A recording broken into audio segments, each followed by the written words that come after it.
Sichat Parashat Vayetze. Pour cette sikha, le rabbi va faire une explication sur le commentaire de Rashi, ou plutôt sur le fait que Rashi ne donne pas d'explication sur quelque chose qui devrait nous interpeller. Le rabbi rappelle la règle de Rashi, on sait très bien que Rashi vient expliquer le sens simple, et c'est censé être un commentaire qui explique les choses à un enfant de 5 ans qui vient de commencer à étudier la Torah et qui ne comprend pas.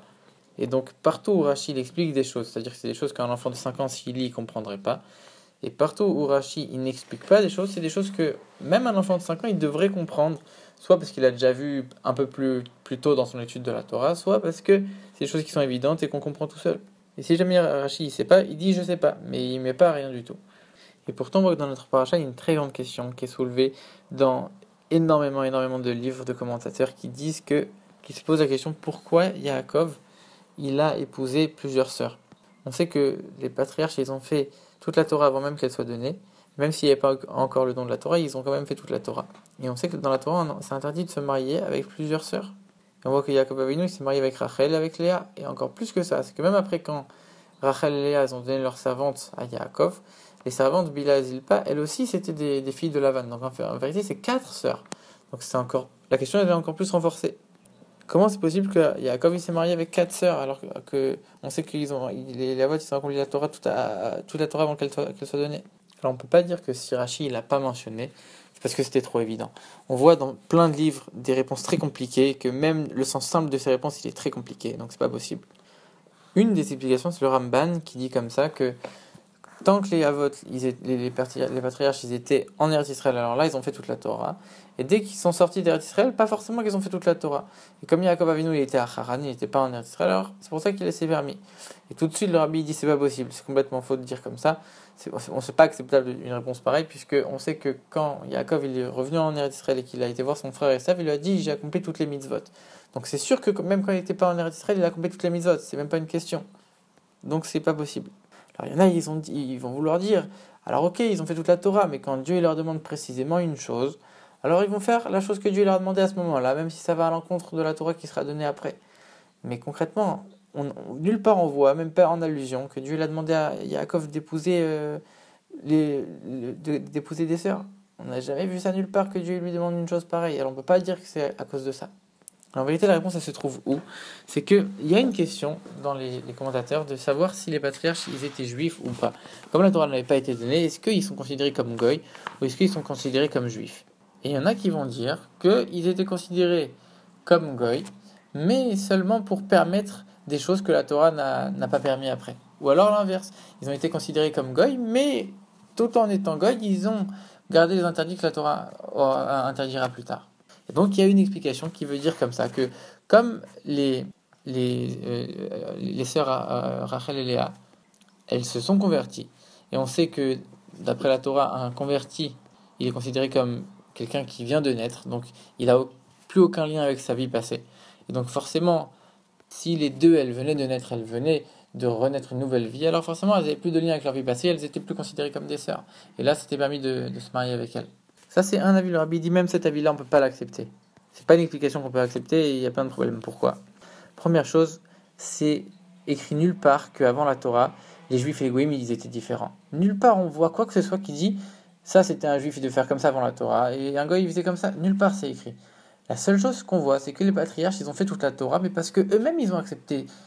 Eux-mêmes, ils ont décidé de prendre sur eux-mêmes quelque chose de plus qui était de faire la Torah. Mais nulle part on voit qu'il y avait une différence entre un juif et un goy. C'est eux-mêmes qui ont voulu faire ça. Et comme il n'y avait pas de différence entre un juif et un goy, alors il n'y avait pas de notion de convertir ou pas convertir. Donc c'est pas possible cette histoire. Alors même si tu me dis le fait qu'ils ont accepté toute la Torah, ça c'était considéré comme une conversion, malgré tout on ne peut pas accepter parce que si tu es en train de me dire, tu vas considérer qu'avant ils pouvaient se convertir de telle et telle manière, tu es en train de dire que concrètement ils vont pouvoir faire plus de choses après, donc tu es en train de rendre des choses plus cool. Et donc ils auront plus de possibilités, plus de choses qui leur sont permises. Et on sait que c'est pas du tout le but, c'est pas possible. Deuxièmement, il faut pas oublier qu'ici on est en train d'essayer de comprendre pourquoi Rashi l'a pas mentionné. Et toute cette notion qu'un converti qui vient de se convertir, il est comme un enfant qui vient de naître, on le voit nulle part dans le commentaire de Rashi de la Torah, nulle part c'est allusionné, et nulle part c'est allusionné dans la Torah elle-même. Au contraire, la Torah elle dit même qu'Abraham Avinu après, il est retourné vers son père parce que son père avait fait tchouva, etc. Donc on voit tout le contraire dans la Torah, au contraire. Et encore une autre raison, c'est qu'on sait que la raison pour laquelle on ne doit pas marier deux sœurs, c'est que, alors, si on épouse deux sœurs, alors l'une va être rivale de l'autre, et comme deux sœurs, elles s'aiment naturellement, on n'a pas le droit de créer de la rivalité entre deux sœurs qui s'aiment. Et ça, même après qu'elles soient converties, concrètement, elles s'aiment toujours. Et donc, la raison, elle est toujours valable. Et donc, c'est pas possible. En vérité, la réponse, on l'a déjà dite. Les patriarches, ils ont accepté de faire toute la Torah avant qu'elle soit donnée, c'est par eux-mêmes. C'est une mesure de piété en plus qu'ils ont pris eux-mêmes et qu'ils ont décidé eux-mêmes. Mais personne ne leur a imposé. Donc à partir du moment où la Torah, ou alors Dieu, il vient, il t'impose de faire quelque chose, alors ça passe avant ce que toi tu t'es imposé sur toi-même. Là, il y a une règle qui doit s'appliquer obligatoirement. Et toi, il y a quelque chose de pas obligatoire que tu as pris toi-même sur toi. Alors c'est sûr que la chose qui est obligée, elle passe avant. Ça veut dire que si toi tu acceptes de faire toute la Torah, à ce moment-là, la Torah elle-même, elle te demande de transgresser et de faire ce qui est obligé et de ne pas faire ce qui n'est pas obligé. Par exemple, on va donner un exemple. Avraham Avinu, il a fait toute la Torah avant qu'elle soit donnée, mais pourtant il n'a pas fait la mitzvah de la Brit Mila. Pourquoi ? Parce qu'il y a une mitzvah dans la Torah qui dit qu'on ne doit pas se faire couler son propre sang. Ça veut dire qu'en vérité, on n'a pas le droit de se mutiler, on n'a pas le droit de se faire du mal, de faire couler son propre sang. Et seulement quand Dieu lui-même il est venu dire à Abraham, là, il faut faire la Brit Mila. Alors à ce moment-là, ce qui n'était pas obligé, ça veut dire de faire la Torah, de faire en sorte, de faire les lois de la Torah après qui vont te dire qu'il ne faut pas te faire du mal, etc. Ça, c'est devenu pas obligé. Et ce que Dieu te demande lui-même, ça, à ce moment-là, de faire la Brit Mila, alors ça, c'est obligé. C'est pour ça qu'il a pu la faire. Et on voit par rapport aux mitzvot que les non-juifs ils ont.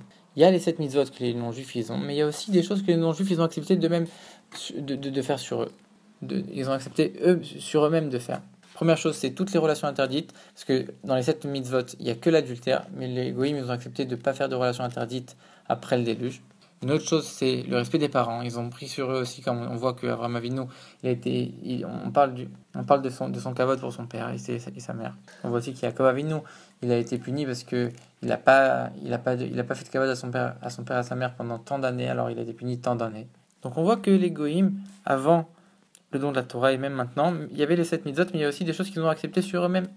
Et donc les choses que tous les goïms de la terre entière, en plus des 7 mitzvot, ils avaient acceptées sur eux-mêmes, ça passait avant le fait que les patriarches eux-mêmes, ils voulaient faire les mitzvot de la Torah. C'est-à-dire que, comme on l'a dit, les mitzvot de la Torah, c'est eux-mêmes qui voulaient les faire, pour eux-mêmes, quelque chose en plus.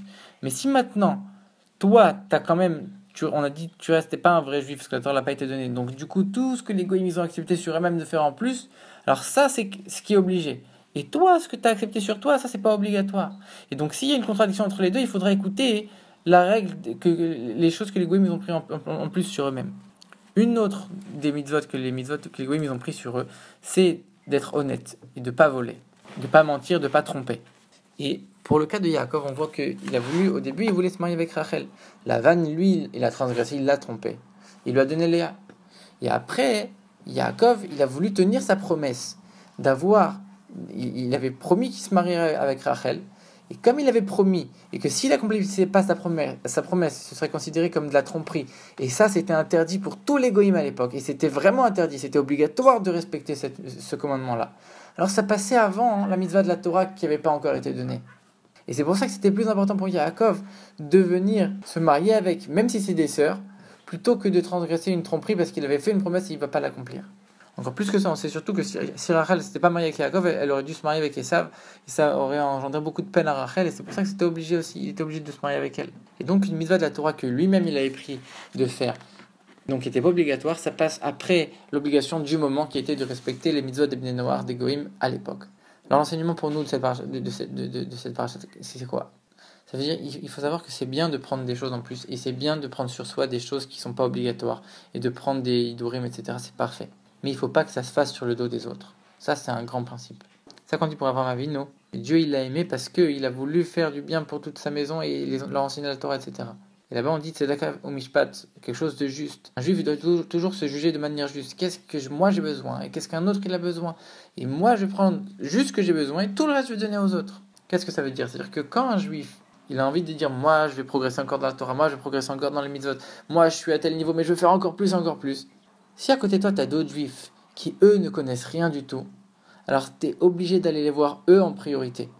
Si toi, tu as déjà une chemise et que tu vois ton copain qui est torse nu, tu n'as pas le droit de dire moi je vais aller acheter 2 chemises.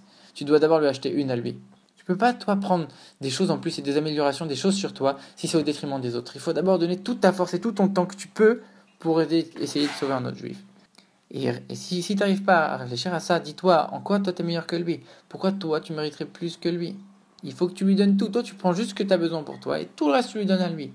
Ton temps, etc. Le Rabbi profite, il dit que dans cette paracha, on parle de l'histoire de Jacob avec les bâtons qu'il a fait pour le troupeau, etc. Et on dit que cette action qu'il a fait avec les bâtons, ça faisait allusion à la mitzvah des tefilin, parce qu'à l'époque, il n'y avait pas de vrai tefilin.